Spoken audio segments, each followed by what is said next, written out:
Welcome, everybody. I'm glad that you're all here today. I am going to be talking about social development in puppies and dogs. And I love questions from people. We'll have time at the end, but you are more than welcome to type ones in the chat box as we go. And I'll try to answer them the best I can as we go. Just don't be upset if I say, oh, hold off on that, because I'm going to get to it. But here we go. All right. So there are lots of ways that dogs are social with each other. I think we always jump to our dogs must be playing to be social, and that just isn't the case. Dogs can be social with each other if they're just hanging out and not interacting, or they're sleeping close to each other, as in this photo, where they're actually on top of each other, walking together. And then, of course, playing. So keep in mind that their social needs can be met in different ways, and it doesn't have to be all play all the time. I think that's a misconception that's out there. Okay, so dogs are not pack animals. I guess I think popular culture keeps telling us that dogs are pack animals, and that we have to be leader of the pack, and the dog is trying to dominate. And the fact of the matter is dogs aren't even pack animals. Dogs are actually scavengers, which is very, very different. It doesn't mean that they aren't social. They are social, but that kind of pecking order and its extreme that we see with wolves in the wild, it just isn't the same with a domesticated dog. When I talk about dogs and their relationship to each other, and particularly when we'll be talking about play, because that's a big chunk of what we're going to talk about, I'm not going to use the word dominance because it's a really complicated concept, particularly when you apply it to dogs. And I don't think it tells us much of anything. I think we're very quick to use dominant and submissive. And I think we can come up with a lot of other words that are much more descriptive. So some examples I've written down here: a dog can be deferential, a dog can be shy, a dog can be cautious, a dog can be calm, a dog can be assertive, confident, pushy, exuberant, aroused. All those words actually tell us quite a bit more. And so I think the picture here on the slide, a lot of people would look at that and say, oh, that dog's being submissive. I would say that dog's being a little deferential. Trying to say, I mean you no harm. Let's interact. Okay. Okay. So here we go. Dogs have preferences. Not all dogs like all other dogs any more than all people like all other people. It's not possible to expect that from them. And I think we do. I think you'll hear a lot of people say, oh, let them work it out. They'll work it out. And the fact of the matter is sometimes dogs really can't work it out without having some pretty serious fighting. We want interactions with dogs to be as peaceful as we can. Not to say that, one dog can't say, hey, knock it off. But we don't want things to escalate beyond that. So keep in mind that there are some dogs that just don't want to hang out together. Some dogs don't even really like being with other dogs at all. And you know what? I have one of them. And I often get people who kind of, they look startled when I tell them that. Here I am, a professional dog trainer, and my dog doesn't like other dogs. And why didn't I get my dog to like other dogs? And, you can't force a dog to like other dogs. My dog will tolerate dogs who kind of leave her alone, but she doesn't want to play. She doesn't really, if she greets a dog, it's for a very brief moment, and then she's like, yeah, okay, I'm done. But she is focused on me. And domestication, the process of domesticating our dogs, has made them count on us as much as other dogs for social interaction. It's our relationship with them that is the most important one. And I think we have to keep that in mind. We are here to talk about how we can facilitate better relationships between dogs, but I think you want to be really careful to assume that that's the only thing that matters in terms of their socialization. Okay, and then if anyone has any questions at any point, please do jump in. Okay, puppies and dogs. So the talk is titled Social Development in Puppies and Dogs. And I'll be lumping them together to a certain extent, as you'll see as we go on. We'll be watching some videos and things like that. But really, there are some differences that are important to keep in mind, particularly if you have a puppy and you're trying to figure out how you can socialize your puppy. Couple things to keep in mind. Puppies tend to be less selective about which dogs they want to socialize with. Whereas when your puppy turns into an adolescent, they become much more particular about their playmates. I see it all the time where we have puppies who love playing with each other, and then suddenly, out of nowhere, that dog doesn't like your dog anymore. It doesn't always happen, but it can. And remember that there are a lot of changes going on in the dog. There are a lot of chemical changes. There are hormones coming into play. There's brain development that's taking place. And so it's important to realize that it's different over time. Okay. Puppies tend to have more energy, except for really, really little ones, really young ones. But they tend to have more energy, and they can be relentless towards other dogs. And if any of you have had a puppy, you know this, that you put them with a dog and they have a really hard time staying calm and not badgering the dog. A dog who likes playing with puppies will like it for a while, but puppies don't know when to stop. It's kind of like that kid who wants, you're playing a game with them and they want to play it for the 45th time, and you're thinking, I could have given up after 4. So it's not unlike that. Adolescent dogs have poor impulse control because of their brains. Their brains are not yet fully developed, and I think that's important to keep in mind because they look like dogs. Adolescents, really, you're talking up into 2 and 3 years of age before their brains are fully developed, and you can really consider them adults. And so we have to just keep in mind that those dogs in those years are a little less able to control their impulses at times. So I have a question here. How can you tell that you have a dog that doesn't like other dogs, especially when they're not vocal about it and have a kind of passive personality? So that's a really good question. I will tell you that you can often see it. For instance, if you introduce a dog, they kind of meet them and then they just walk away. I think watching what they do in terms of wanting to just leave or just showing disinterest, I think that's a pretty clear message.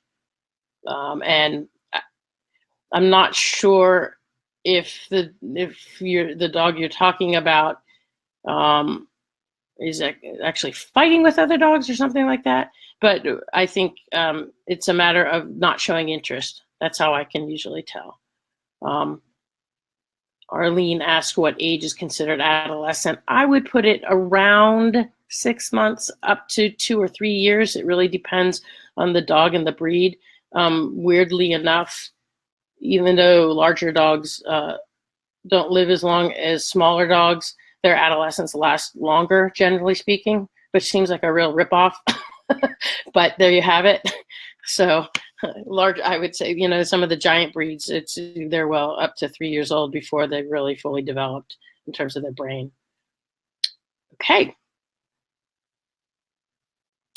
All right, so let's keep moving forward here. Putting dogs and puppies together. I've got some resources coming along towards the end of the presentation, and you will be receiving a copy of these slides, so you'll have links to various things.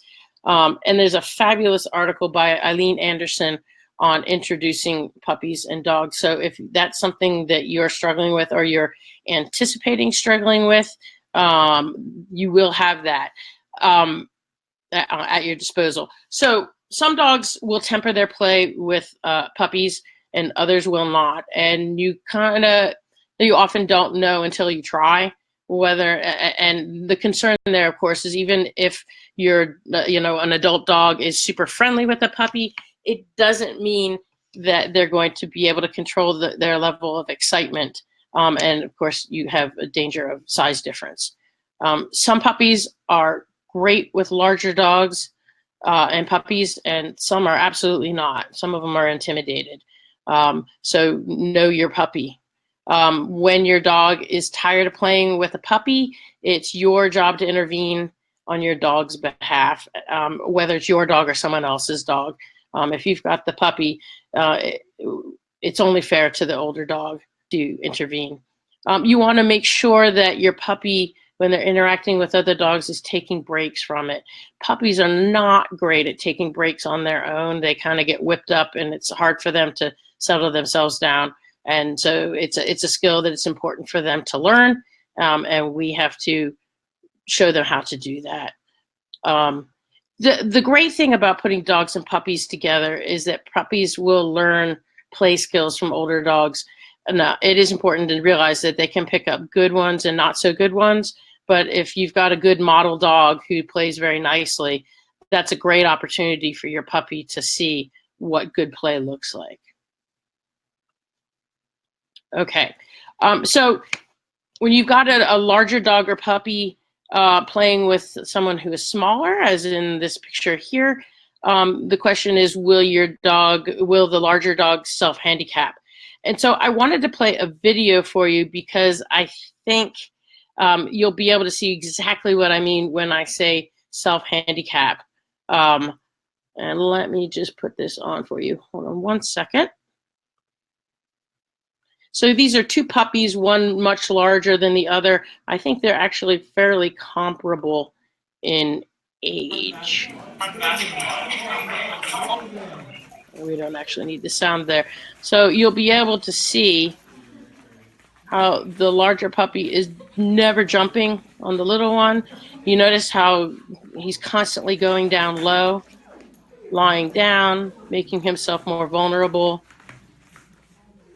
And really, that's quite amazing play. That's a really skillful way of playing with a smaller puppy or even a smaller dog, if that were the case. And you'll see, there we go. He even says, okay, you can crawl on me. That's okay. And he chases him, but he doesn't take him out, which is really, really good. Okay, one second here. Ooh, I lost my presentation.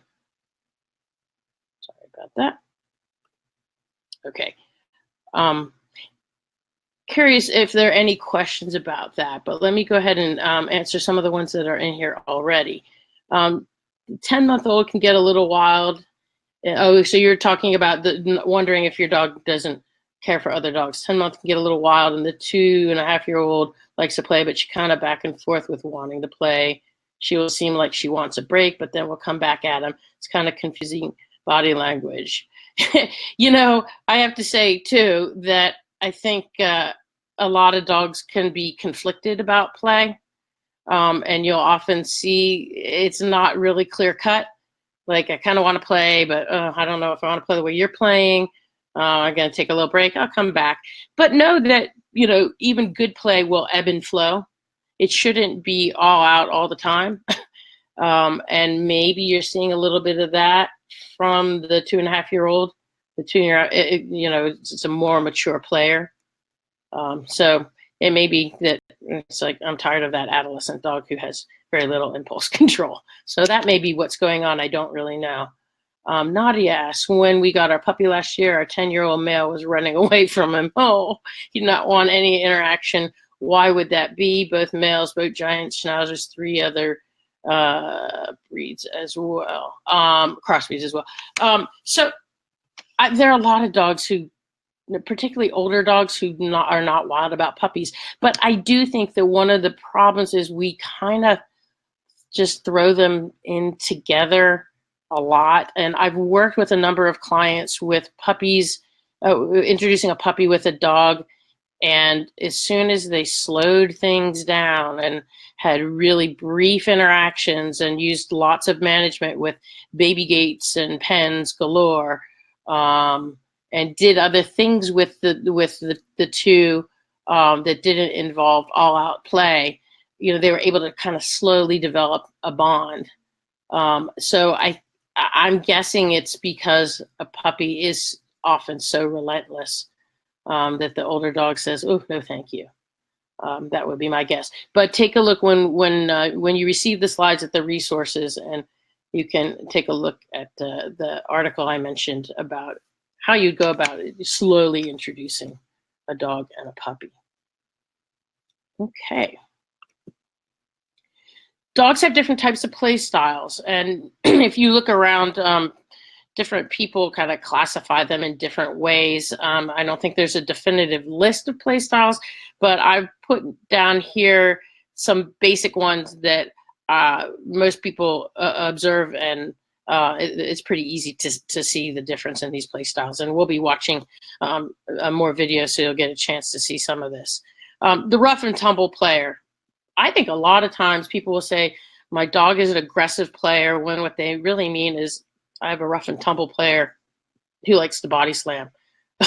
Now, there's, if your rough and tumble dog is doing that with a dog who doesn't have that same play style, that can be very rude. But with the right playmate, that's just a play style. Wrestlers, the ones who are on the ground on top of each other, and you often get what I call floppers, where you get a dog who wants to just lie down and play, and so they flop down all the time and allow the other dog to sort of climb around on top of them. So there are kind of preferences. I want to be up on the top, I want to be low. With some dogs, they'll switch back and forth, but the flopper, it's often hard to get them up off the floor, and it doesn't necessarily mean that they aren't having fun. So you might have a flopper. You never know. Tugger, if you're using toys, and we'll be talking a little more about that, there's some dogs who love playing tug with other dogs, and that can be a great form of play. Runners, the running play style. You've got a chaser and chasee, or multiple chasees. Some dogs have a very strong preference. I like to be chased, but I don't really want to chase you, or just the opposite. And so it's useful to kind of know what your dog likes. With an awful lot of dogs, they switch back and forth, and that's just fine.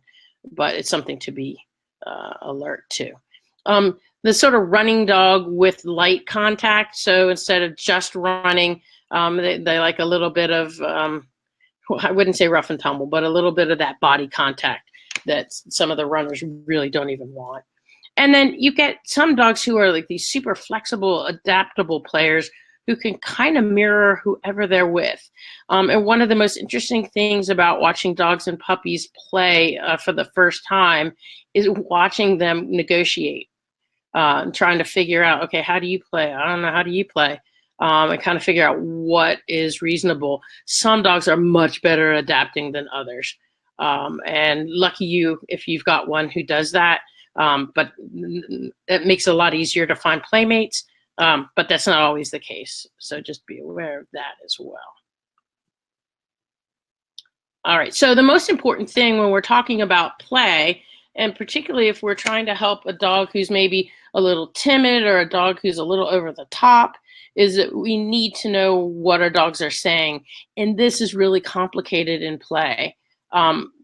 In other scenarios, I find it's less complicated, because in play, they're mimicking fighting and hunting types of behaviors.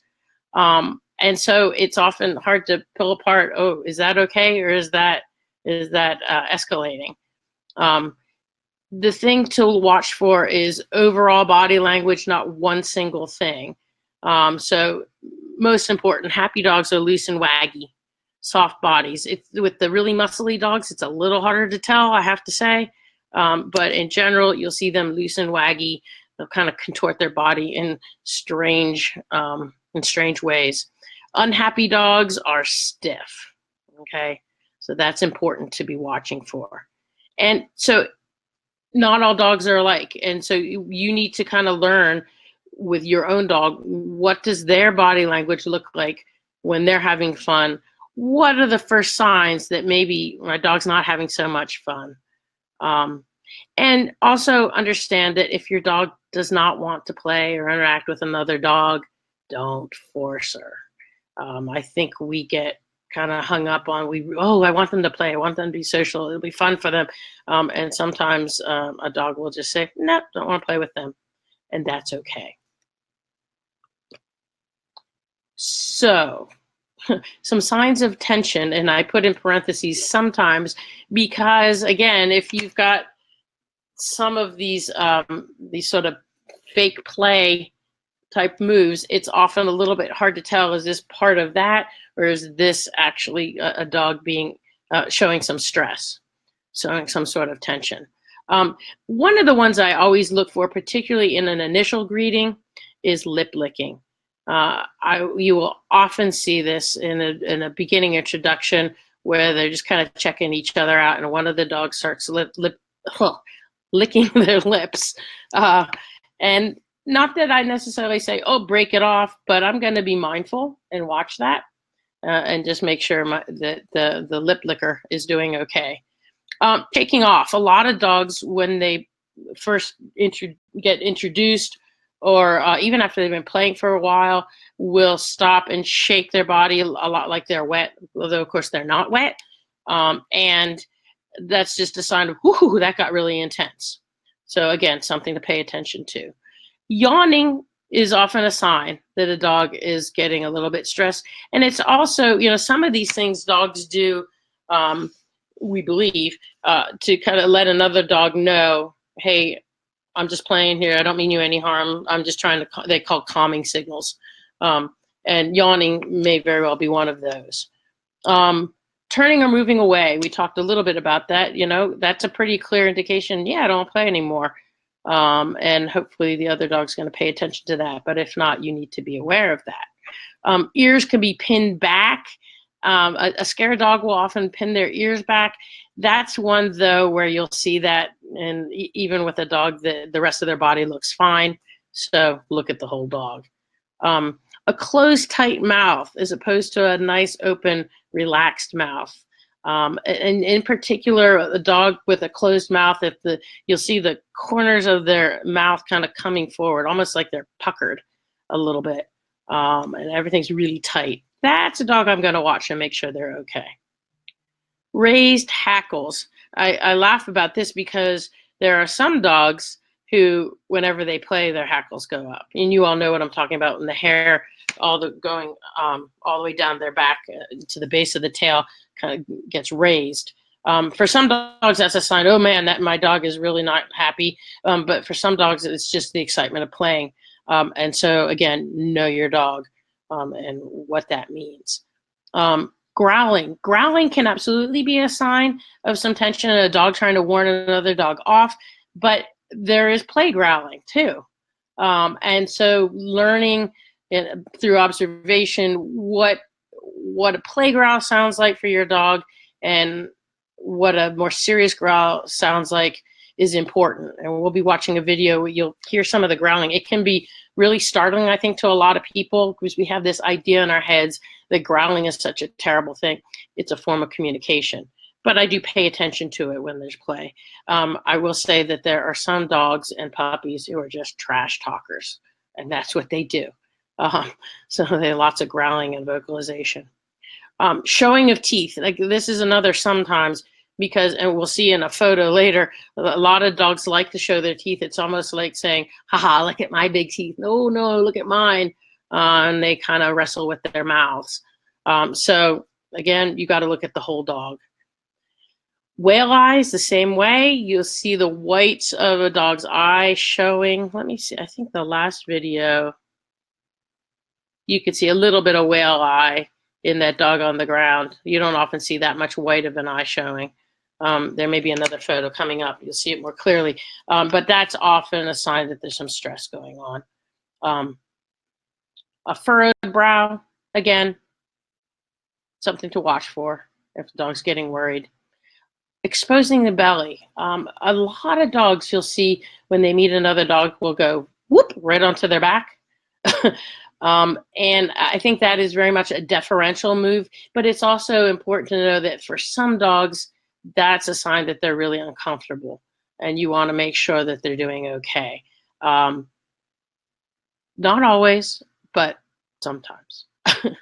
And I think you want to kind of see what happens. You'll often see a dog that does that a lot, and then after, I don't know, 20 seconds, they're up and they're playing. Obviously, I don't need to worry about that so much. A head held high is a dog I worry about if they're staring and their head's held high. They may be being a little more assertive than I want them to be. And it's usually accompanied by a stiff body.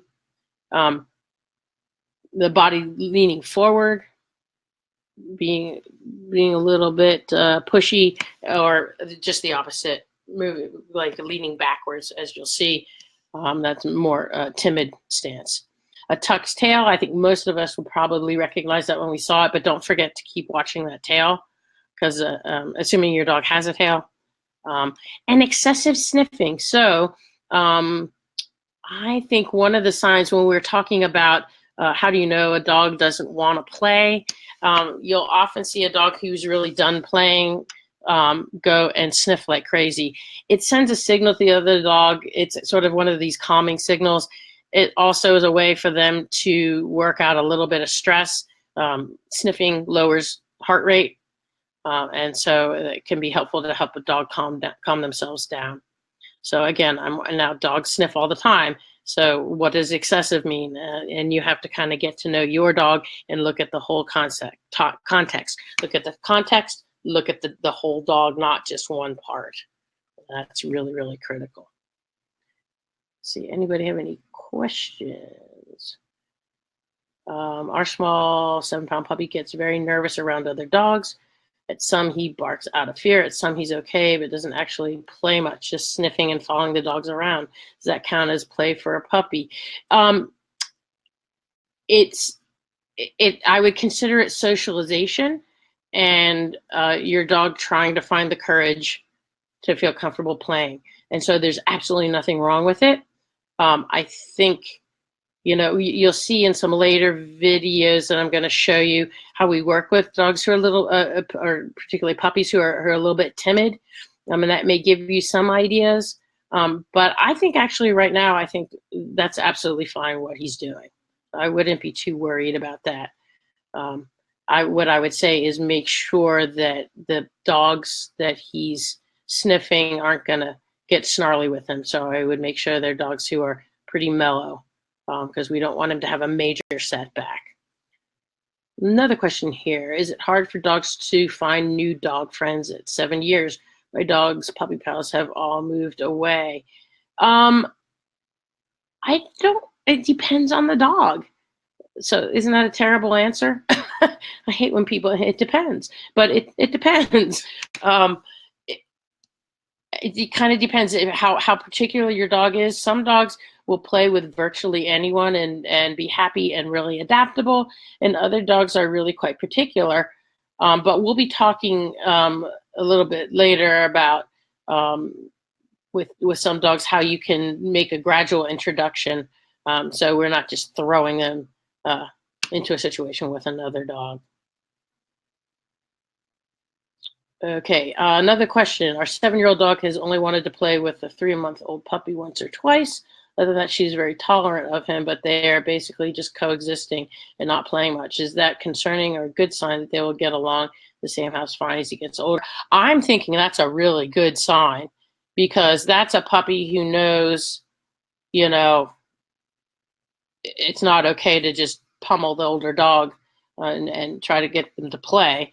So I think if they're coexisting and they're not fighting, that's a victory. That's a win-win. And maybe, they may not be the most compatible players. Doesn't mean that maybe they won't find others who want to play. With the 3-month-old puppy, I would be looking for other puppies maybe for your puppy to play with. I think that's really important. And if you're local to this area, I will say, Your Dog's Friend, we are doing some puppy play groups. So if you're not local, I probably can't help you with that. But I would be looking for opportunities with dogs who do want to play as well. And not, I think sometimes we have an older dog and we get a puppy and we think, oh, they're being socialized. And boy, they're a lot different with dogs they don't know, and they need that opportunity to get to know other dogs. Um, when you have a puppy who is nervous around larger dogs, should you keep the puppy in the general area of the larger one, such as holding the puppy up in your lap and feeding treats in order to get them comfortable just being around big dogs? So that's an interesting question. I think you'll see in some videos coming up a little bit later that you want to give the puppy choice. So I might set it up a little bit differently. Rather than holding the puppy in my lap, I might give them a place to hide and then reward them for kind of taking an interest, or reward them when the larger dog comes by. Oh, look at that giant dog. Here, have a treat. Oh, look at that giant dog. Have a treat. So that seeing a large dog predicts something good is going to happen. But you really want to give them the opportunity to make the choice. Yeah, I'm comfortable with that. No, I'm not comfortable with that. And we work on gradually building their courage. Okay, what are your opinions that pups can't read body language properly until they're 4 months old? I've never actually heard that. So I guess I would say I've never actually heard that. Based on experience, I don't think that's true. Some puppies, boy, at a very young age are really good at reading other dogs and understanding. Some are a little bit more clueless and need practice and a little bit of help. But yeah, I don't think that's accurate, not based on what I've seen. Another question. Our new golden doodle rescue, almost 3 years, doesn't know how to approach dogs when we're walking. Sometimes he barks and lunges. Sometimes he mirrors the other dog. Sometimes he's silent. He is, however, always watchful of the other dog. I believe he likes dogs, but we're still figuring that out. How can we tell? How should we teach socialization? Okay, I'm gonna give you a hold that thought because I think I'm going to be addressing some of these issues for you. And then if by the end I haven't completely answered your question, feel free to wave at me again, and I'll make sure I do. But I'm gonna put you off for a moment. I've got another question. I'm gonna take 2 more, and then I'm gonna take a break from questions, or else we may not get to the rest of the stuff. Julia, as a new first-time dog owner, how can I become comfortable with allowing play? It makes me nervous sometimes because I don't know how my dog will react. And I feel your pain. I understand that. It can be very nerve-wracking.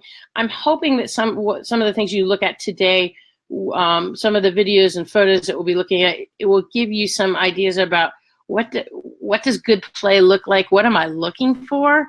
And I will also say, if you're really nervous about it, getting a positive trainer to come and help you out with a couple so that they can kind of narrate for you what's going on can actually be very, very helpful. You might have some savvy friends, but not, it's a bit of an expertise about being able to read play really well. But I think kind of educating yourself, there's some good videos, and I've got a good source of video that's in the resources section that you'll want to look at that's showing some of these things. But hopefully you'll learn some stuff today that's going to help. And my last question for right now, when you say lip licking is a sign of tension, do you mean a dog licking his own lips or another dog's lips? That's a really good question. I didn't even think about that. That might be a dumb question. It's not at all a dumb question. It just hadn't occurred to me but both those things happen, right? So I was thinking more of a dog licking their own lips. I see that with a lot of puppies. The first time they meet another puppy is they'll start lip licking. But I think you can look at a puppy or a dog who's licking another dog's lips. It's one of those deferential things. It's kind of like saying, "Ooh, I mean you no harm. Let's get to know each other." So it's being sort of ultra polite, if you will. No, it's not a dumb question at all. I should fix that on my slide. Okay, I promise I'll go back to more questions, but let me just move forward a little bit. So what does good play look like? I already said happy dogs are loose and waggy, unhappy dogs are stiff. That is a huge clue. I think when you have a bully breed, the challenge is they're so muscly that they often look stiff even when they really aren't. So some dogs it's easier to tell than others, but rule of thumb, that's going to tell you a lot. You need to get to know your own dog's body language, because not all dogs show stress or tension in the same ways. So it's hard to say what does good play look like for every dog. If your dog doesn't want to play or interact with another dog, don't force it. Okay, and I've said that before, and I'm going to keep saying it because I think we all have this romanticized idea of our dogs frolicking with other dogs, and you know, it's just not always like that. As we talked about, play can mimic fighting and hunting, making it difficult to read. So look at the whole dog. And probably one of the biggest ones here, a wagging tail does not necessarily mean your dog is happy. I think that's shocking to a lot of people. You really want to be looking at again, look at the whole dog, but look at the tail position. And in order to do this effectively, you kind of have to know when your dog is completely at rest, where is the tail? Some dogs, it's going to be a little bit curled up. Some dogs, it will hang a little low. Some dogs, it will go right off the spine. So you kind of want to know like what's neutral for your dog. And then I'm watching, a high, quick, fast wag, as one of my colleagues always says, and I think it's a great line, which is, it's like a warning flag. And so a high, stiff, quick wag is not necessarily a happy wag. I think of kind of loose, loose wagging a little bit lower is a better sign that your dog is happy. Okay, so don't be shocked but his tail was wagging and then he does something, he gets upset with another dog. Why should dogs take play breaks? I think we often put dogs together for excessive periods of time. Go play for 3 hours. Some dogs will take their own breaks, some will not. Okay, and that's a really important thing to be attentive to. Good play can spill over into fighting really quickly. So if a dog starts to get tired or overexcited, you can go very quickly from we're having a raucous good time to now I really hate you. And keep in mind that excitement, the hormones that go through a dog's body when they're excited, they are the same hormones as the ones that come out of stress, right? So it's easy to have that flip just like that. And so I use play breaks a lot to prevent that kind of thing from happening. So if your dog is not a good take a break on my own kind of dog, that's something that you want to be aware of. Some dogs take breaks on their own. Most do not, or some do not. Most puppies don't. Yeah. Oh, typos on my slide. Yeah, most puppies don't, and that it's important for them to learn. And in our puppy classes and play groups that we do, I'm constantly having puppies take breaks, even when the play is looking really good, because I just want them to learn it's probably time to take a break. All right. And the other thing, a tired dog is not always a good dog. That expression, I know, I understand the feeling when you've got a dog who's got super high energy and you're like, oh, thank goodness they're tired and now I can get a break. But a tired dog when they're playing, or a tired puppy, can get very, very cranky and have a very short fuse. They're really not unlike us in that way. And so letting them run themselves into the ground with play isn't necessarily what you want to be doing. Okay, that's really important. Okay, so this is a video I want to show you. It's really quite good.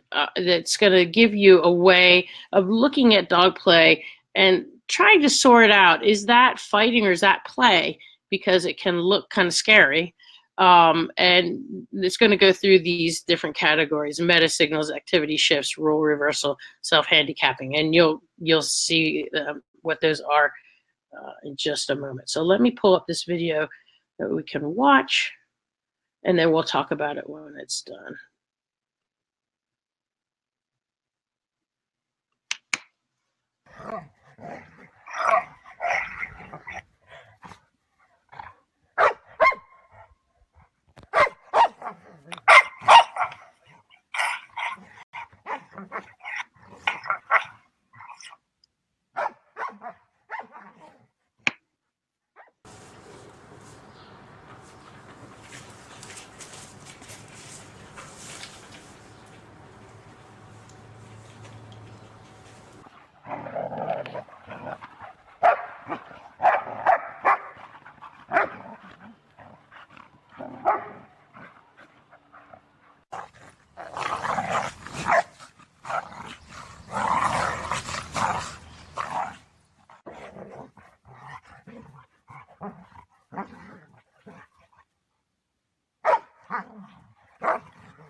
Okay.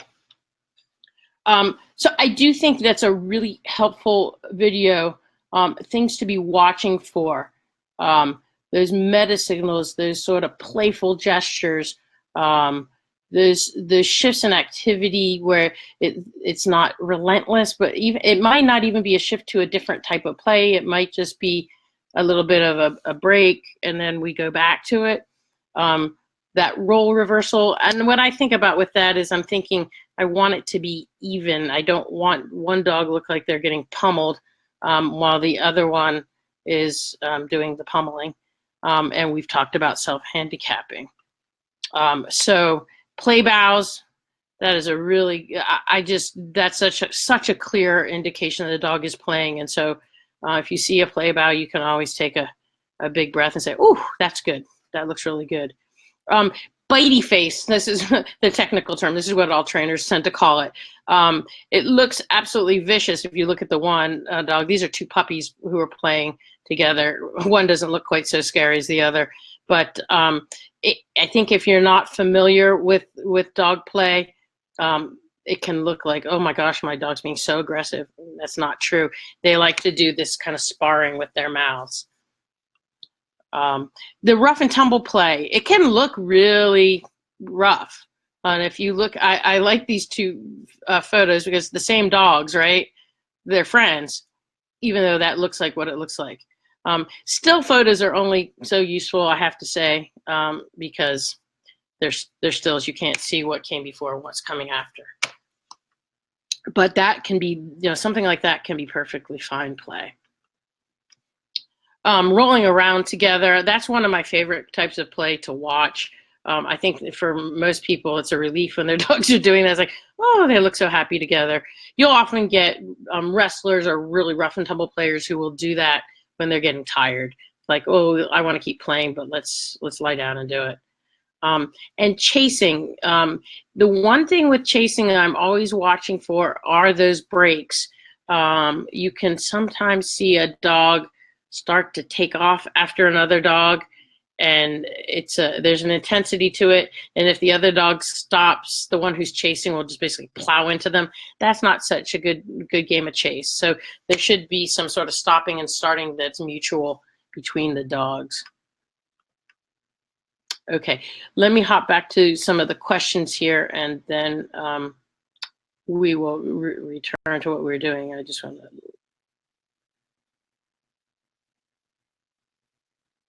Okay, sorry, I'm just looking for where I left off because I lost my place.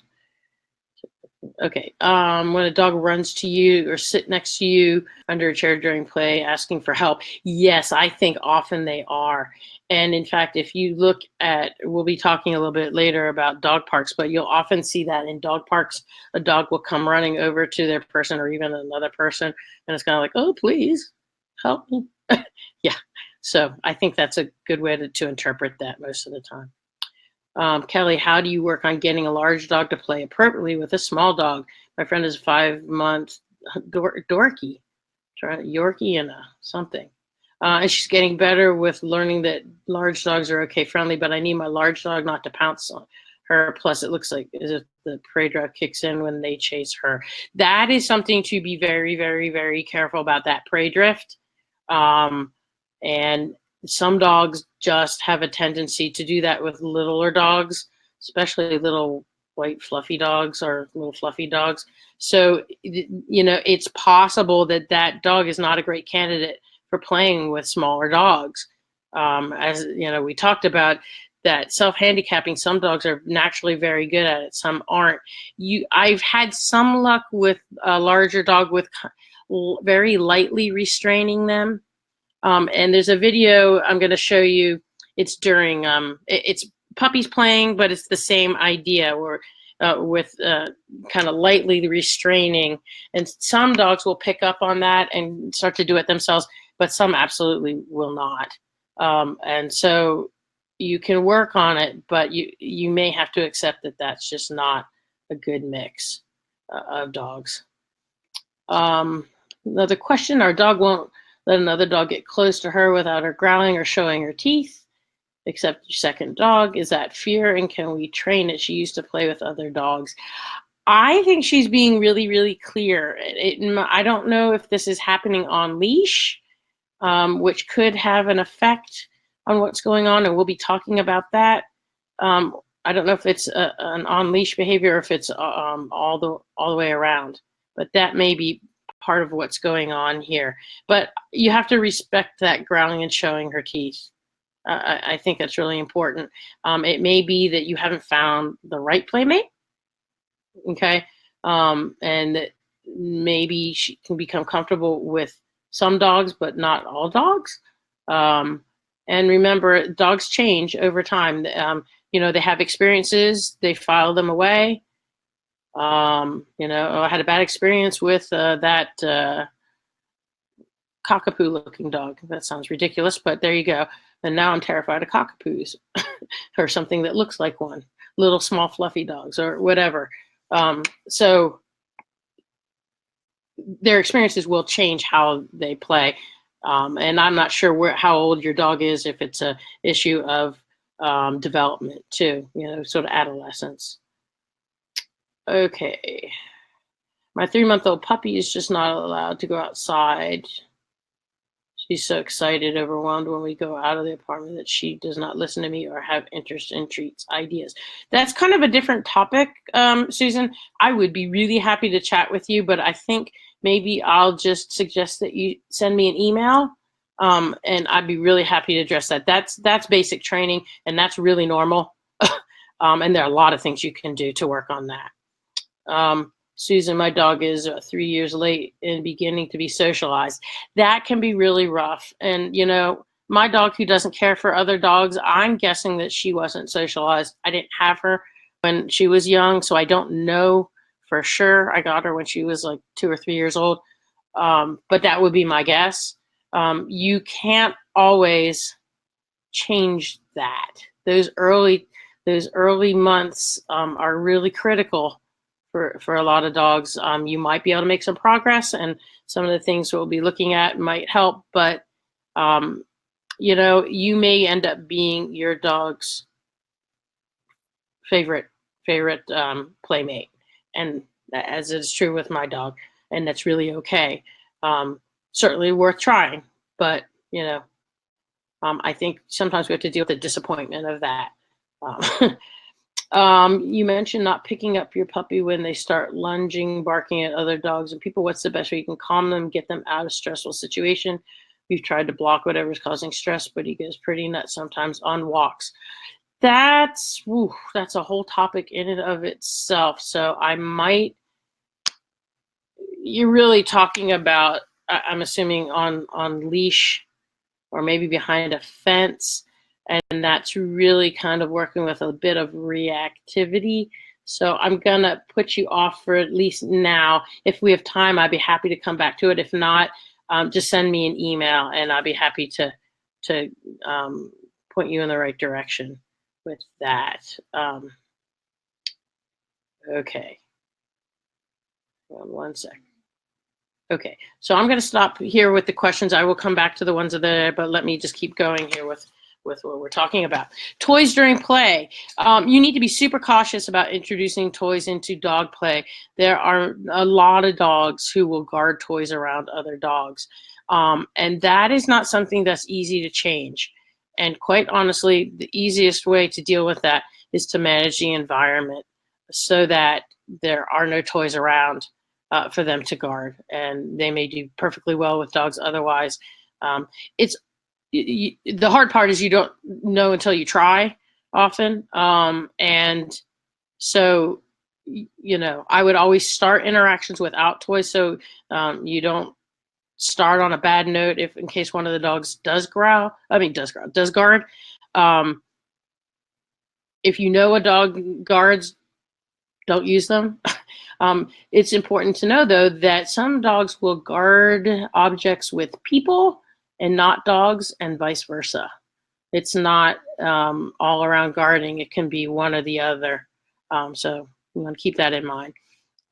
If you try toys, the things I watch for are really sudden freezing. They're moving and then they just stop. And sometimes the way they look at another dog, you'll see a little of that whale eye, that whites of the eyes showing. If the dogs can share a toy, can really help bring down the intensity of play. And that's really true. Sometimes you get dogs who are a little bit incompatible, maybe in size, or kind of how rough they want to play. And if they do well with toys, introducing a toy can give them a focus, and get something in the mouth of a dog who's rougher, and can actually facilitate play. So that's one thing to keep in mind. And I see that a lot with dogs and puppies who are just different sizes. Sometimes a toy can make play a little bit easier, but be careful. Okay, on-leash interactions. So we've been talking about play, and really we've been focusing on off-leash play. I think a lot of people think of socialization as meeting lots of dogs on walks. And there are a lot of problems with dogs meeting on walks. And honestly, the vast majority of trainers that you talk to, not everyone, but a lot of them, if you say, do you let your dog meet other dogs on leash? They'll tell you no. And in fact, a trainer friend of mine, Lori Luck, wrote an article that's in the resource section about this, and she did a sort of informal poll of lots of trainers and lots of people who weren't trainers, and it was almost across the board. The trainer said, nope, don't allow my dog to meet other dogs on leash, and everybody else says, yes, I do. Obviously, there's some exceptions, but that's really the trend. So why are trainers so reluctant to do that? Tight leashes change they alter body language, and this photo is the perfect example. So if I had to guess, I would say the dog on the left looks tentative. You're kind of leaning back a little bit, and the dog on the right, it almost looks aggressive in that forward-leaning stance, but I'm not actually sure that dog is aggressive. I think that dog is trying to get to the other dog because they're interested. And because you see how tight that leash is on that dog, the person's trying to control the dog's movement, it changes the dog's body language dramatically. So that dog might actually come up and look very polite and have a loose body if they weren't straining against the leash. And what is it that we always do when we allow dogs to meet? We always pull tight on that leash because we're a little bit nervous and we just want to make sure everything goes okay. Dogs also know when they're on a leash. And if a dog gets anxious and they're on a leash, they can feel trapped. And sometimes your best defense is putting on a big, scary offense. So we get a lot of dogs who are great with other dogs off leash, but as soon as the leash is on, they really are not comfortable. And you'll see reactivity. You'll see all sorts of things pop up. Or a dog who's greeting and then kind of loses it. I don't know if the other dog gives off some sort of signal, but they can very suddenly get snarly. And I really think a lot of that has to do with being on a leash when they're meeting. The other question is the other dog's handler trustworthy? I can tell you horror stories of clients with dogs who said, oh, is your dog good with other dogs? And the person said yes, and it was disastrous. People want their dogs to be good with other dogs. Doesn't mean that they are. And so you've got to know the person. I would be very, very careful with people you don't know, or a dog that you don't know. And the other thing is it creates expectations of when I'm out on a walk, the dog, I get to meet every dog. And then you get some of that out of control behavior where a dog sees a dog and just kind of goes crazy because they want to get to them. And believe it or not, that crazy behavior, that frustration can tip into reactivity really easily, where it can get quite snarly because they're so frustrated. So there's a lot of value in not having your dog meet every single dog that they see when they're out on a leash. And the work then is on you to make yourself more interesting. And there are ways to do that. And lots of training classes can help you with that kind of thing. But the basic idea being that you're wonderful and you're fun to be with. And let's stay at a little distance from that dog and have a good time. So there may be times where it is totally appropriate. If you're meeting a friend, you see them outside with their dog, and your puppies and dogs have met before, they've played before, they like each other, or they've met on leash before and it went really, really well. I can see doing an introduction. You want to keep the leash loose if you're going to do it, and sometimes that takes a little bit of a dance. The sort of the leash dance where you keep them from crossing and keeping everything loose. And also, when I first do that introduction, what I would do is 1, 2, 3, go. So we walk in, we greet for about 3 seconds, and then, oh, let's come away. And then we look and see how everybody's doing. Did both dogs want to meet again? And I mean both dogs. Okay, maybe we come in for another 3 seconds, and then we come away again. So, and that's something that you will want to practice. Can you get your dog's attention quickly, even when there's a dog present? And that takes some practice. But keep it brief. Dogs tend not to stick around for quite as long as we have, they do when we're standing there. So be careful about that. Okay, so I'm not a big fan of leash greetings, and there's a lot of social pressure to do it, which is, I find, bizarre, but there you have it. And so make good decisions and understand if this is something your dog can handle or not. Really, really important. Okay, before I jump to our less confident dogs, so I've got a couple of videos for that, but let me just go back to the chat for half a second here. I've trained dogs in my play groups who don't take breaks on their own to take breaks by training them to come when I whistle. They come to me to have a treat, water, the mill around their own. It's gotten to the point where they break automatically. That's exactly right. That's why, when I do play groups, I'm always encouraging breaks for the ones who won't. And they get into a pattern of, oh, it must be time for a break now. Yeah, so good for you. That's perfect. And that's not easy, because you've got to get them to be able to listen to you even when they're excited, having fun. Okay, let me just pop ahead here. Meta signals. So I don't think of meta signals. Are they calming signals? They aren't typically thought of that way, but there's certainly something in common in that they're letting the other dog know, hey, I'm just playing around with you. And the two that I thought were most interesting in the video that we watched, the play bow, that is so crystal clear. And the video talked about inefficient movement, where they get all bendy and make kind of move in loosey-goosey funny ways. That's, it's a really clear indication to the other dog, I'm just playing around. You'll see some certain facial expressions with a big, wide open mouth, relaxed open mouth. So I think it's really a way of signaling, hey, we're playing now. And you'll often see dogs do this with a dog who's a little bit scared to try to get them to play. So hopefully that answers the question. Oh, Kelly, thank you. The Dorky is a Dachshund and Yorkie. I couldn't think of what the D was. Our two dogs normally play well, but when chasing, the bigger muscular dog just runs into and rolls the slightly smaller one. How should we modify this? Yeah, that's not so cool. First of all, the other dog can get hurt, and the other dog can get hurt. It's not a great thing to allow to happen. What I might do, if they can share toys, I might try to get some of their attention on toys.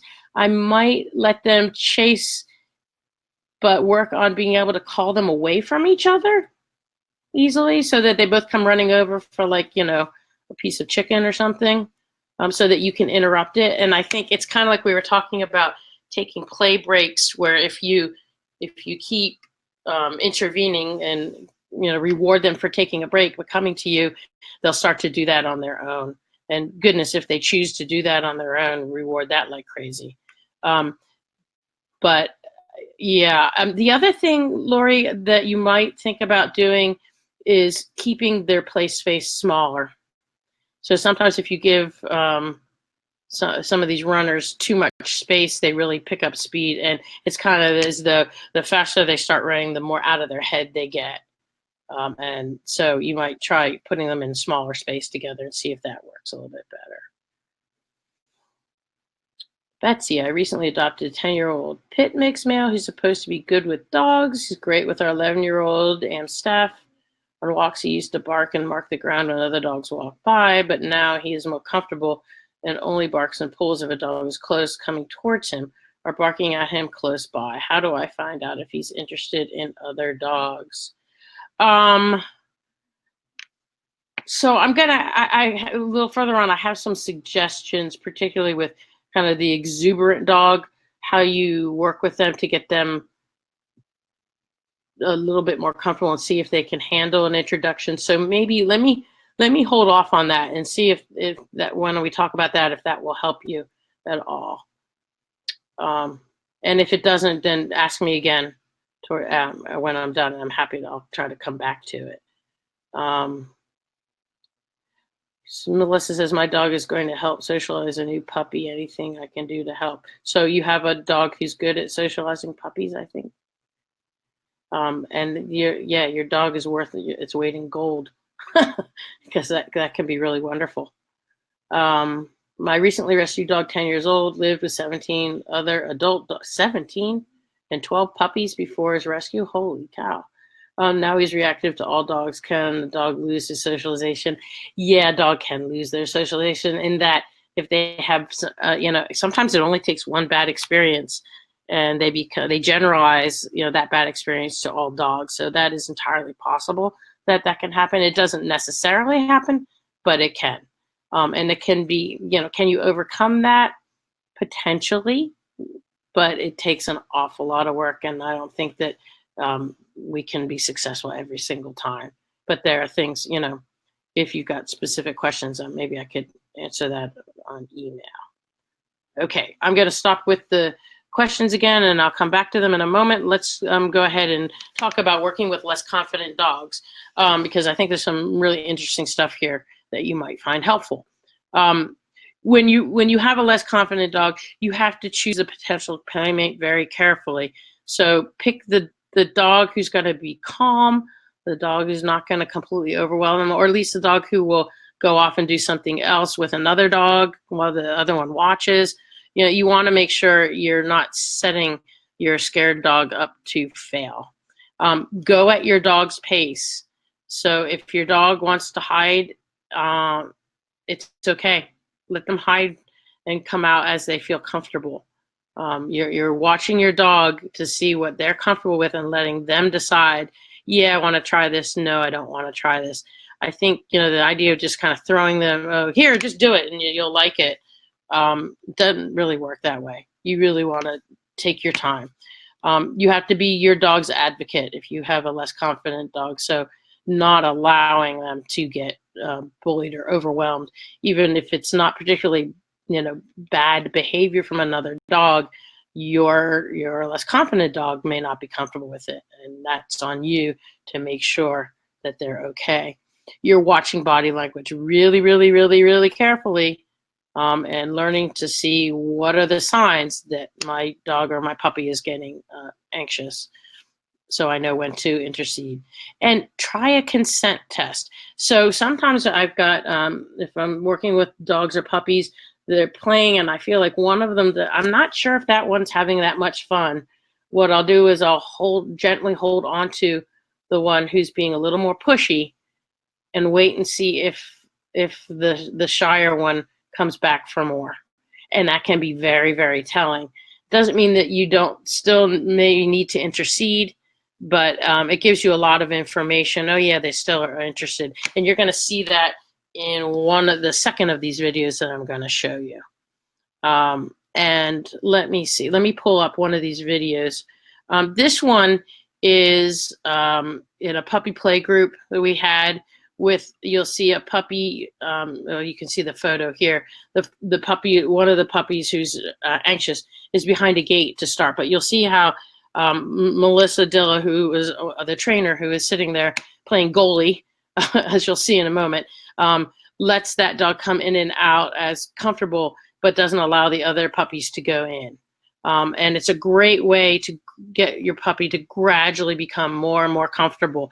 And I've seen so many puppies and dogs come around by doing this kind of technique. It's really quite something. So let me go ahead and play this video, and I'll try to talk you through it a little bit. Okay. So we've got puppy watching the other puppies playing, which can be very, very enticing. And often that will get them really interested. I think we've got toys out. No, he's just checking out the other puppies. And they're pretty rough and tumble. I wouldn't throw him in the deep end. They come over. He runs back in. Oh, you can't go in there. That's your safe spot. And then when they move away, you can see he's really interested, but he just isn't comfortable touching them. And now we open the gate again. I think, oops, we gotta wait till they move away so that he's got some space. And he's venturing out. There he goes. Do a little sniffing. I'm watching him. I'm watching him. Oh, I'm gonna go hide. But notice he didn't go in that time, right? He came over for a little reassurance there until they came flying at him. Right. All right. So that's a great way to work with a dog. Now, you obviously, you might not have a setup like this, you know, where you are, but you can come up with ways of creating something like that. Some dogs will use, you know, like hide under a bench or a chair or something. And you can kind of facilitate something like that. But you're letting them take chances. And then if they're like, oh, no, they know they can get away. And that will give them more confidence over time because they know they have options. If you think about how we feel when we're trapped and we have no choices, that's where we get really, really anxious. All right, let me go to this other video. This is a little bit different. So this is another puppy class. Go figure, I do a lot of puppy play groups. And that's why I have this video. But this is with a larger puppy who is really timid but really interested. And remember I said that a lot of dogs, they'll be really conflicted about play. Well, this is the perfect example of a puppy who is very conflicted, and I'll talk you through this one as well. Let me just get the sound here. Okay, so it's the puppy on the left who's afraid. The one on the right is much more outgoing, as you can see. But you can see the one who's afraid is, you know, sort of pawing her on the nose, doesn't want to make a whole lot of contact, but is really interested. He's trying. Making lots of little playful moves.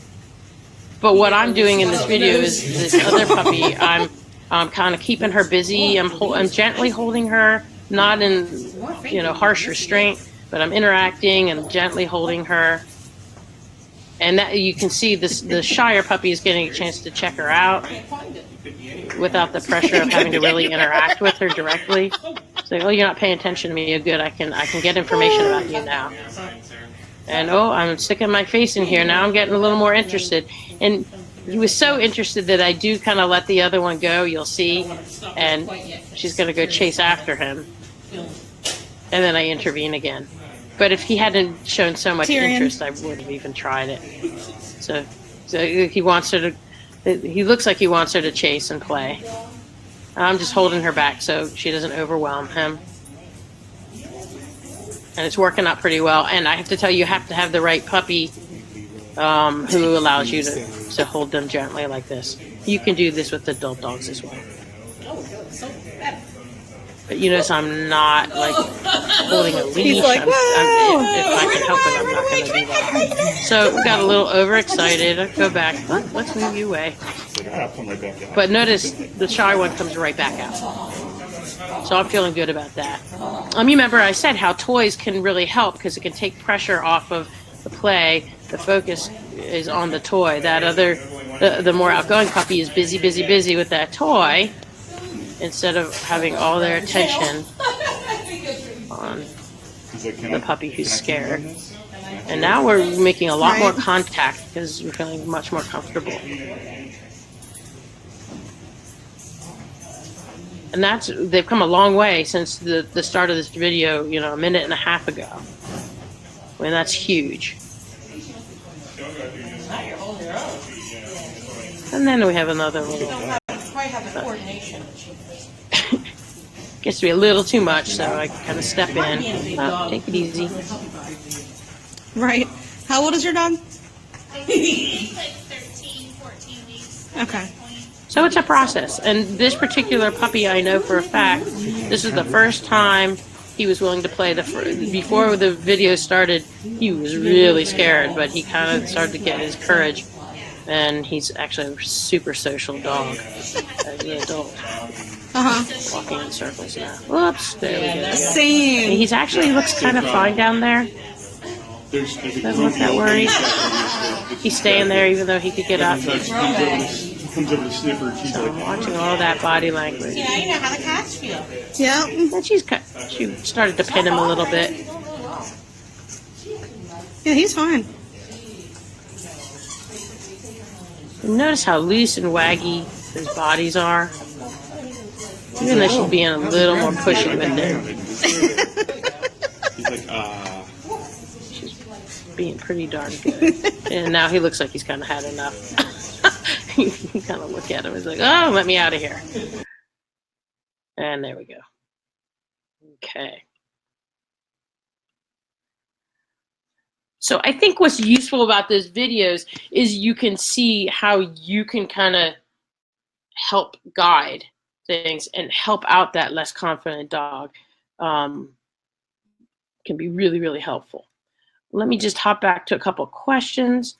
This is about the dorky we were talking about. I was wondering about it. They've gone to daycare and has medium small looking dogs, and they seem fine based on photos. So I can't figure out what it is working there. I haven't had many opportunities. The small dogs too. I don't know how, you know, a dorky's probably pretty fluffy. And sometimes those little fluffies really, I think, set off prey drift. It's kind of like, oh, squirrel. So it may have something to do with what the puppy, what the dog looks like, the smaller dogs look like. I honestly don't know. Okay. What do you mean by restrain when it comes to big little dog play? Just keeping the big one on a long line or leash. With chasing, I figure I could also add frustration or excitement to the mix for the big dog. So I think you've had a chance to see what I mean by restraint. However, you raise a really good point. Will I ever use a leash? I will sometimes use a leash with a dog who's pretty calm, and I allow the dog who's not confident to be off leash, so they kind of know where the perimeter is. It's kind of like not having a gate. But I've got to have a dog who can tolerate that. And you're absolutely right. You can add frustration, and that's not going to work for you. So that's kind of what I was saying with that other puppy. I was able to do all those things, and she was totally fine with it. I wouldn't do that with every puppy. You have to kind of try it. You can tell pretty quickly. But when you're restraining, you're really not holding tight, so that they don't feel like they're trapped, and that's really, really important. So you're right. Okay.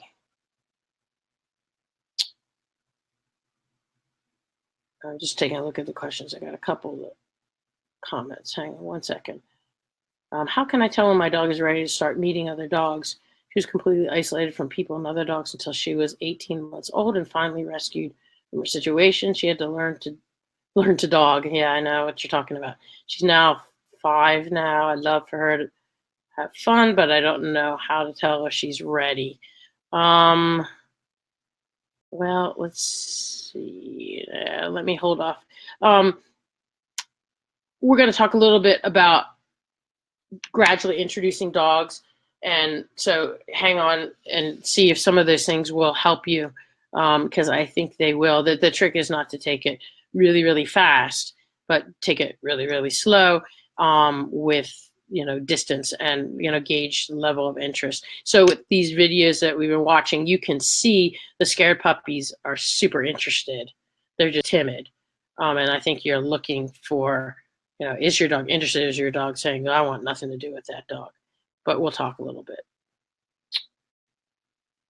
Okay, let me go back to what we were doing. Thanks for the questions, guys. It's great because I think everyone's learning things from your questions. I think it's useful. Okay, so what if you have the dog who's just like way too much for every other dog they meet? There are times when you can work through that. There are times when what looks like excitement really is anxiety, and you can't always work through that very well. But let me give you some ideas of how you can try.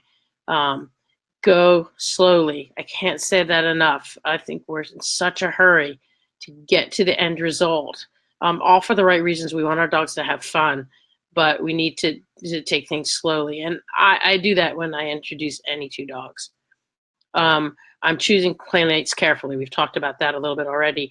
Parallel walks. So if you're uncertain about how your dog is going to feel about another dog, go for a parallel walk, 10, 15, even longer minutes, where the two dogs aren't even within striking distance of each other, right? So maybe on opposite sides of the street, two people, one walking each dog.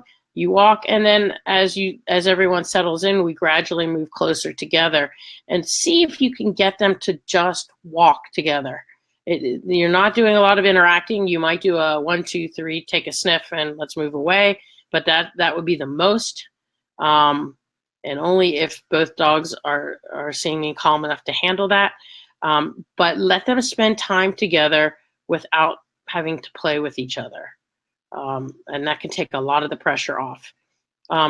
Spending time together, relaxing when they're far apart, and then we can gradually actually close in that distance.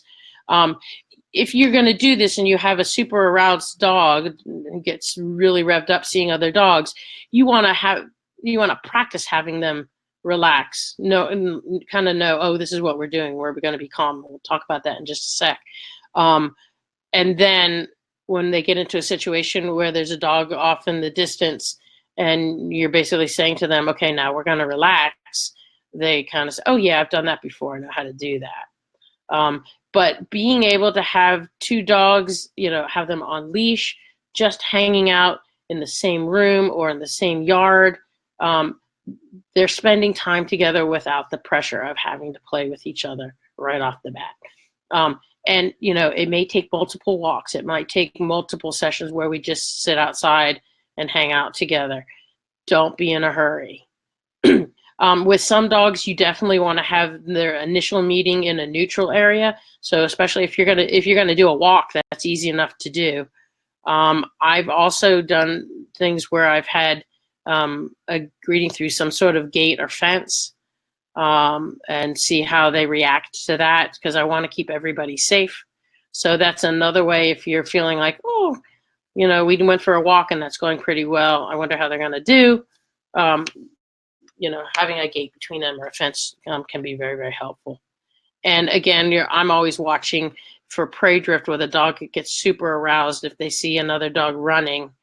If they're already kind of wild and revved up because they're excited, it doesn't take much for that to switch over and turn into something that's not so great.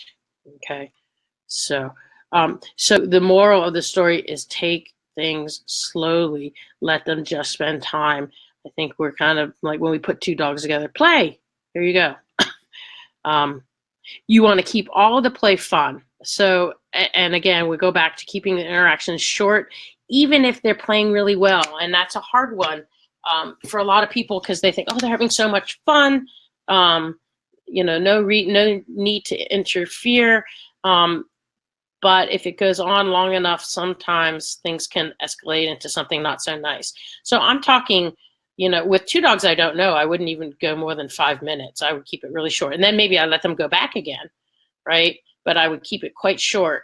And you'll have to read your dog. Maybe your dog can play for a good 15 minutes before they take a break. Maybe they start to take breaks on their own. Every dog is different, but you want to be monitoring that whole thing. You want to interrupt any play that is inappropriate, but do it calmly. The more you yell and scream, the worse things get because the tension escalates. And that's a hard one because if you see two dogs break out in a fight, it's hard to stay calm, right? So be calm. Be calm anyway. Try to find a way to intervene without terrifying everyone or adding to the commotion. And know when it's time to stop. When sometimes something's not going to work out, and that's okay. I think that's super important. All right, let me just pop. I think I'm caught up on questions at the moment, so we'll keep going. You can train your dog to relax. So if you have one of those high arousal dogs, this can be really, really helpful. I've included a protocol for actually teaching relaxation to your dog. Dogs don't really come programmed to do that on their own, an awful lot of them. There's a book by Nan Arthur called Chill Out Fido.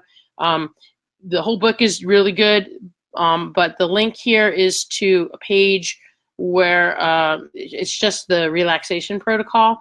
It's kind of lengthy, but it's a really good description of how to work with them, and it's essentially rewarding nice, calm behavior while lying on a mat. You could do it on a mat, you could do it off a mat for that matter, but the whole idea is that I'm rewarding with little tiny treats, nice, calm behavior, and I'm watching my dog's body language to figure out what to reward. There are some other great exercises for super aroused dogs in a book by Laura Van Arendonk Bow. There's a mouthful. Called Fired Up, Frantic, and Freaked Out. It's a really good book, very, very practical. And so if you've got one of those really high arousal dogs, I would take a look at that as well.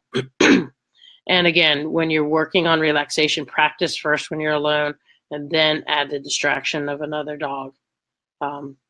Take things slowly. Another question, senior dogs who are too stiff to play but who are young at heart, how can we help them play? So physical play with another dog might not be a great idea for a senior dog if they're that sore, unless you've got someone who's super gentle. But there are a lot of ways that you can play with your dog that can be really fun. Doing all sorts of sniffing games can be fantastic. It's low impact. They're using lots of their brain. It's interesting, and you can make games that are sort of challenging. And in fact, you might even look at doing a nose work class, because there you could learn how to do some of those things with your dog. So different kinds of puzzle toys are great. So, if their body is not exactly up to play, but they're interested in doing stuff, giving them ways to use their brain is what I would focus on. I think that's important. And a lot of those puzzle toys, they're moving things around and throwing things.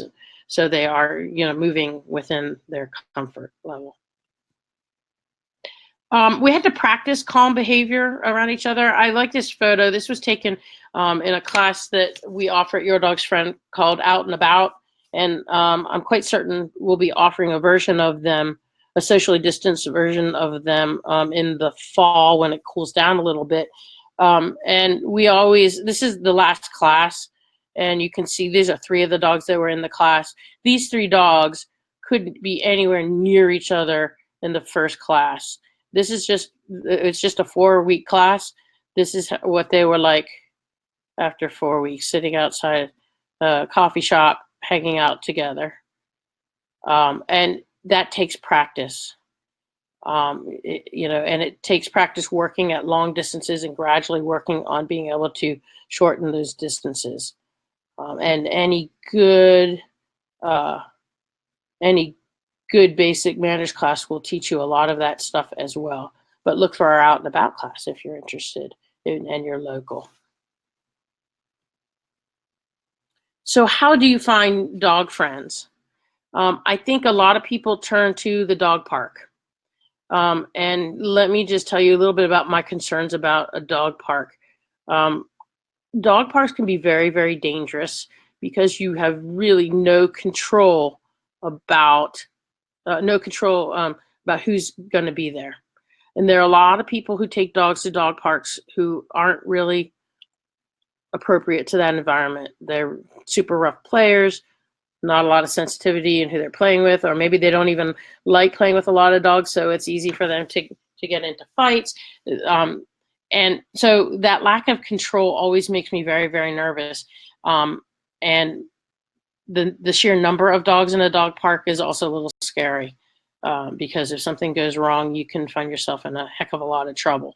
So I am not a fan of dog parks. In fact, I for years I've been saying that, and I had been saying that and not gone to one in a while. And I thought, oh, I wonder maybe if I was just being ridiculous.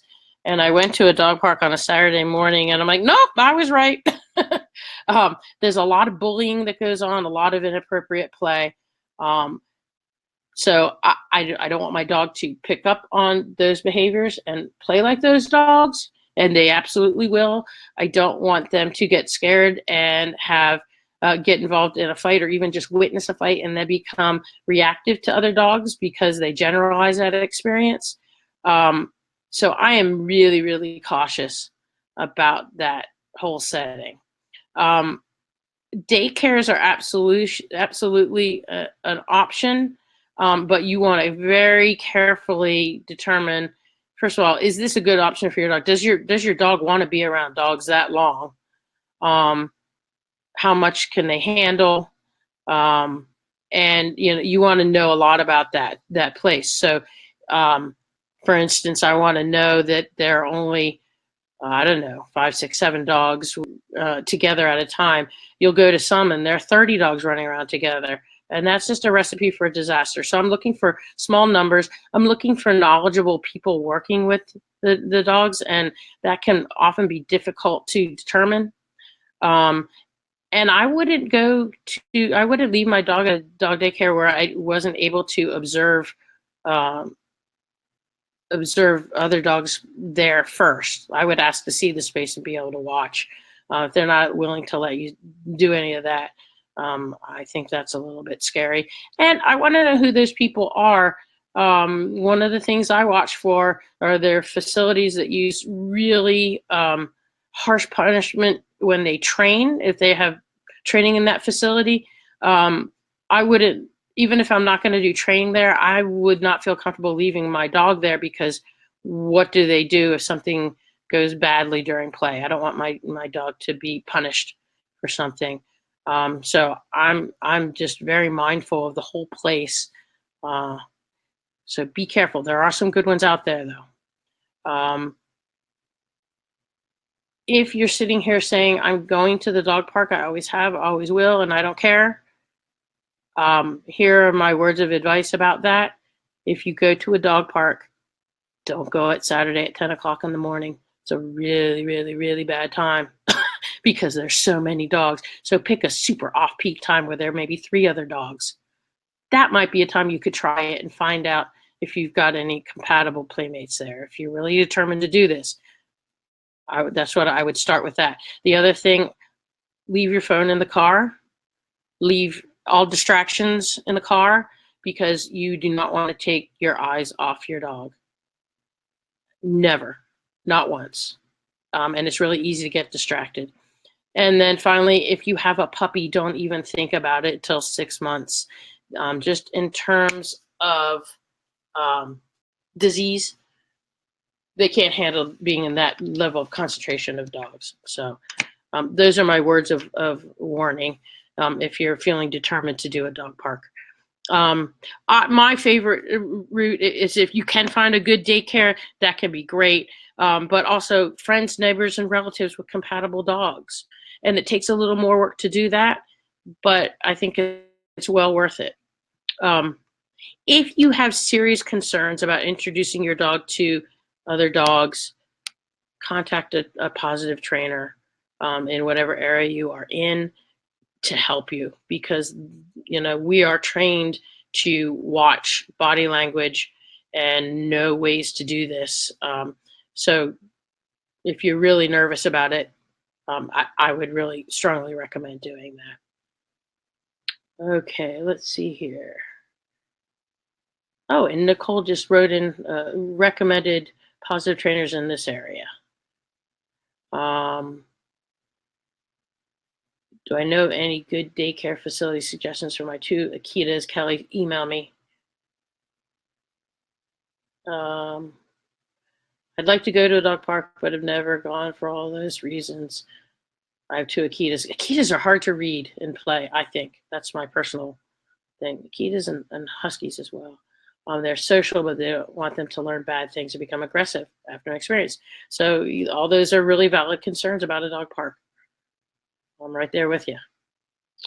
Nadia, I've seen dog sitters, walkers who take their clients to the dog park, let them loose and talk on the phone. Oh, absolutely. And can you imagine someone's taking their dog like, I don't know, 6 dogs to a dog park, and what are they going to do if something happens? They've got 6 dogs, that they've got to corral. And what if some of the fighting is happening with dogs within the group? It's just a horrible idea. So I wouldn't go with a dog walker who would do that, frankly. That's just me. Okay. So we've got some extra challenges right now going on because of COVID-19. Social distancing makes it much harder to find playmates because we're just not able to interact with friends, neighbors, and relatives the way we normally do. The good news, there is good news, and that is you can have many, many opportunities to work with your dog on being able to stay calm and relaxed and happy in the presence of other dogs who are off in the distance. And that may sound silly, but it's not. It's really big. And even if you're thinking, yeah, but I want them to play, if they can be calm and confident when they see other dogs, it's going to help them in their play as well. So I think that's really important to take advantage of that. And boy, more people than ever are walking their dogs. So you can look at that as a good thing or a bad thing, depending on how your dog feels about dogs. But, it can provide a lot of opportunities to practice calm in the face of other dogs. Keep yourself really informed about what's going on with the COVID stuff in pets. I put down a link to the CDC section on pets. A couple of things to highlight there. These are very personal decisions for everybody on, how much risk they want to take right now. And it's not for me to say you should do this or you should do that. So I just want to flag these things. Remember that dogs can carry the virus on their coats. They're a surface, just like anything else. The CDC considers getting COVID from a dog to be very low risk. But just make really informed decisions. So I am touching other people's dogs right now, but I'm very quick to wash my hands right afterwards. So, that was my decision for myself. You have to decide. But understand too, if dogs are playing and you need to break them up, you may have to get closer to some people. So you've got to negotiate all of that. There have been a few cases where dogs tested positive for COVID.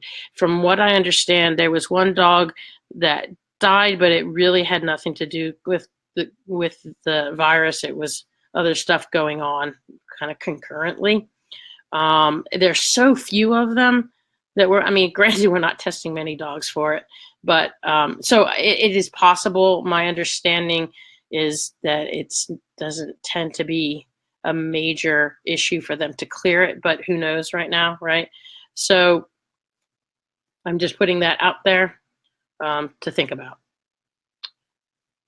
And I don't think there have been any cases where they've tracked a person getting it from a dog because the dog's sick.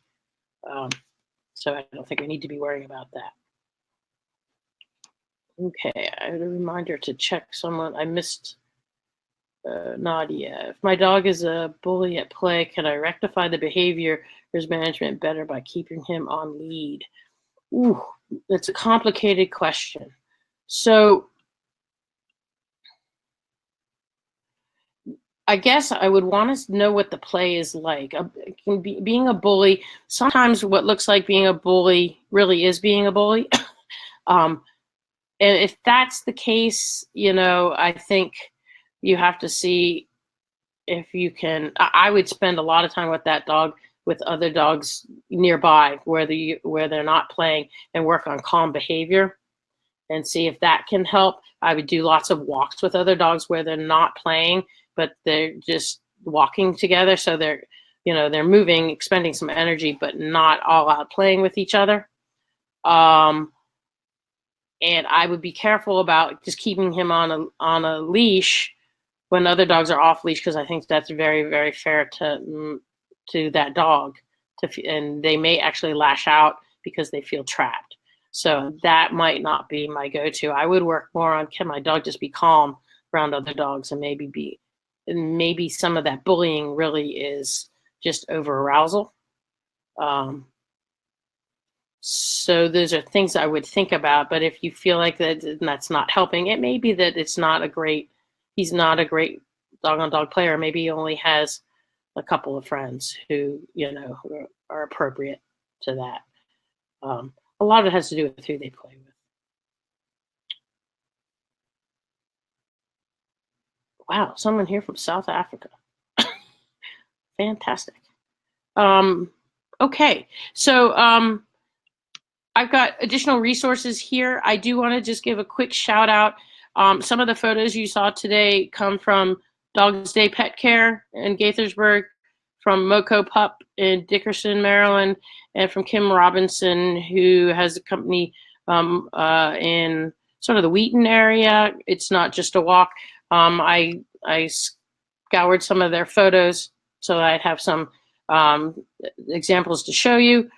So thank you very much to them. I've put in some good resources, I think. The one I wanted to flag under Understanding Play, and let's see, where is it? Yeah, Understanding Play. It's the bottom of the left column. Donna Hill play video. You'll see the link there, and you'll be getting these. That's a really good video. She has her dog playing with lots of different dogs, and she kind of narrates what's going on in the play. So if you feel like video would help you, seeing more types of play and that kind of thing, that's really quite a good one. There are some other things here as well. Opportunities to learn about dog body language, and socializing a puppy during a pandemic. So all of these things can be helpful. Okay. I have put my contact information here for you. I am very happy to talk with or exchange emails with people. Probably the easiest way to get in touch with me is first by email. And if we decide we want to actually chat, we can find a time to do that. But it's easier to catch me by email than by phone. So I'm happy to do that. And I am happy to answer other questions, or if there's a question I said, wait a minute until I get to it. If I didn't answer your question, now would be a great time to bring it up again in the chat box. And we may not have many more questions, and that's fine too. Sarah, are we sending out the slides? Yes, we will be sending out the slides to you in a day or so. So you'll have all of those links that you can access, including the videos that we watched today, as well as some of the other things. Yep, we'll be doing that. And we're also going to send out a video if you want to re-see anything. So you'll be getting both sometime next week. Okay. Anybody else? What is the view on the use of a whistle? I'm assuming you're talking a whistle for a recall? Getting your dog to come? But I'm not sure.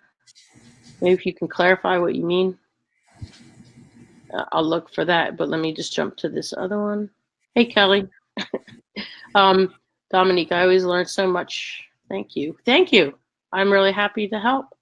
Okay, so the whistle is for a recall. Oh, I think, you know, you can use a whistle. The good thing about a whistle for a recall is that it's such a distinct sound that it's gonna cut through, but you have to train it. It's not gonna just work because it's a whistle. So the idea is to associate the whistle with something really good. So if I were gonna train a whistle recall, I would toot on the whistle and hand my dog a fabulous, delicious treat. You know, toot again, here's your treat, whistle, treat, and then start working on easy recalls with the whistle. And working, and then gradually working up to harder ones. But there is something to be said for that cutting through, especially when dogs are playing or something like that, and not necessarily paying attention to you. Anybody else?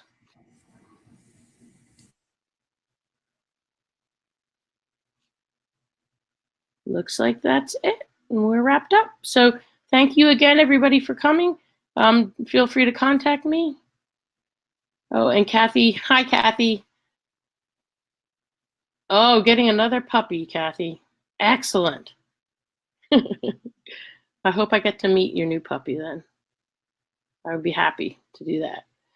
What's the best way to get your dog to focus on you during a walk when they're focused on other dogs around? Yeah, so boy, that's a whole process, but let me give you a couple of tips. One thing is to work first with them with dogs at a good distance. So you don't want to be getting too close, or nothing you say will get through because they're so excited that they're going to tune you out. So one thing is, if I see a dog coming, I want to get myself close enough to my dog that they know I'm there. So a dog that's out at the end of 6 feet of leash, I can call them all I want. They're probably not going to pay any attention. So I would probably get myself closer to them. So I would shorten the leash while not pulling tight on it. And then what I might do is I might, each time they look at the dog, say, yes, and give them a treat. Or if you're a clicker person, click when they look at the dog and give them a treat. I could do that so that dogs predict good things coming from you. That can work really, really well. I might also practice playing with my dog with other dogs off in the distance. Or I might practice a move where we see another dog and I have a cue that says, we're going to run. We're going to run together and do something fun. Or maybe move backwards, because dogs like to follow us when we're backwards. So there are a lot of things you can do. I think if you haven't done any kind of training class or private training, you can get a lot of help with that, because a lot of it is just practicing regular training in low distraction environments first so that they're able to focus. But maybe some of those ideas will help you. One other comment here. Let me just look for a second. My dog wants to meet other dogs, but the second they go past his shoulders, he gets anxious. Allowing to test the waters and return to safety is helpful. Yeah, I would also be gentle about how close you get to those other dogs. Keep more distance for a while so that he doesn't get anxious, and then see if he builds up good experiences at a greater distance, then you may be able to move him closer and have him be comfortable. And the reason you're seeing that anxiety when they pass, it's kind of like as they're approaching, he's really kind of too scared to show how anxious he is. And then when they move past, he's able to show that. So a dog who's worried and I mean, really worried about people, you're passing someone on the sidewalk, and sometimes the person goes by and the dog will actually go after the person, nip at the back of their legs. It's like, I'm not going to face you and do that, but now that you're not looking, I can get in a swipe. So I would give more distance and see if that helps. And you may eventually be able to close that in. Okay, oops, a couple more questions here. See, lots of thank yous. They are all very welcome.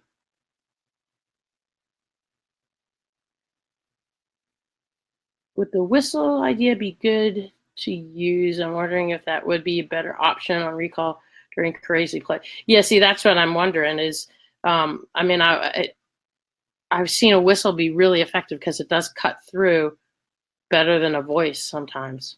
So that's a real possibility. Okay. Well, thank you for the nice comments, everybody. I'm glad that some of you found this helpful. We will be sending the slides. You'll be able to have access to a recording. And I think we're done. So thanks very much. Thank you, Sarah. Bye-bye. Bye, everyone.